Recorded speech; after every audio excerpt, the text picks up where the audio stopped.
Nigeria doesn't run on power, it runs on irony.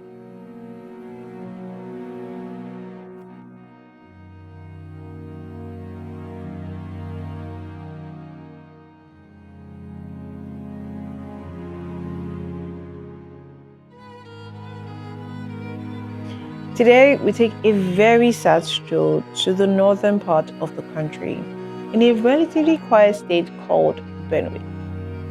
Now, I'd like to paint a picture for you. Imagine waking up like every other day with your family members, and you decide to go to the farmlands, tend to the crops, prep for the new season, and at dusk, you head back home, share a couple of laughs, have dinner, tell stories, and then retire for the night.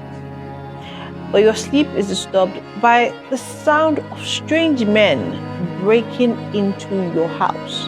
Now, before you can even understand what is going on, you start to hear gunshots. And these bullets don't go into the air, they go into your wife, your children, and ultimately they land on you, ending your existence as an individual and as a family.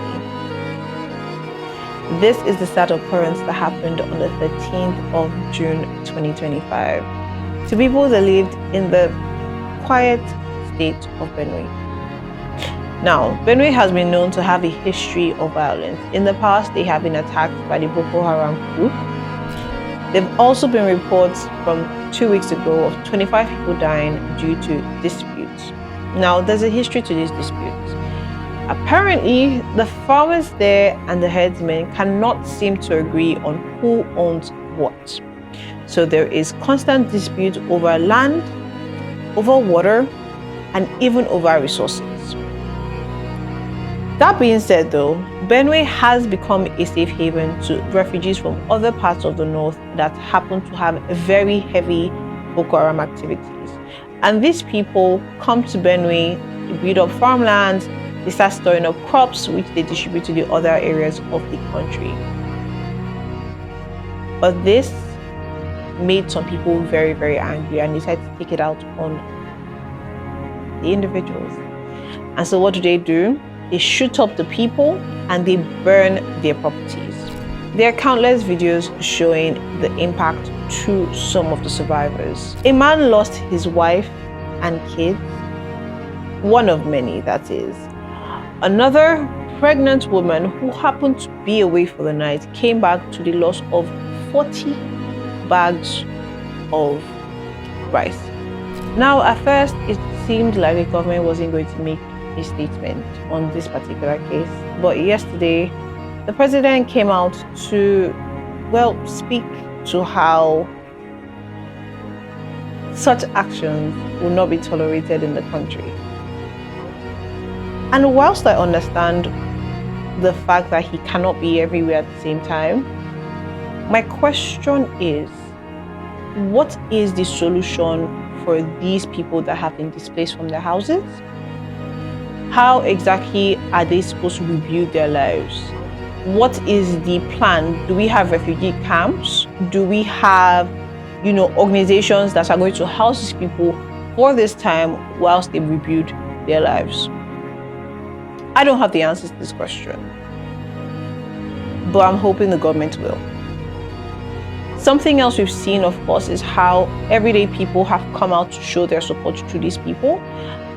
Yes, they can't be there physically, but they have made noise about it, which has gained the attention of not just high-flying Nigerian individuals, but also people like the Pope. We have BBC covering the news and everything, which is amazing. It is amazing to have people know about it, but once you hear about it, what do you do with that information? That is our concern. Now, as much as people call VDM, very dark man, that is, different names, right? He was the first individual to head over there and, of course, with a media house, report the events of this particular case, which is very commendable for an individual. And after he did so, a lot of people on Twitter have come out to, of course, show their support, speak on how, well, the government has refused to call a state of emergency on this particular place that has been a red zone for a long time. It is so sad to hear that all these people had to pay with their lives before any serious action is taken. But I'm hoping that this is a point to learn from, and we actually take learnings and declare state of emergencies in places that are known to be heavy Boko Haram target areas. I don't know what the government has planned, and I'm not in a place to solve it. So as always, I have no comment.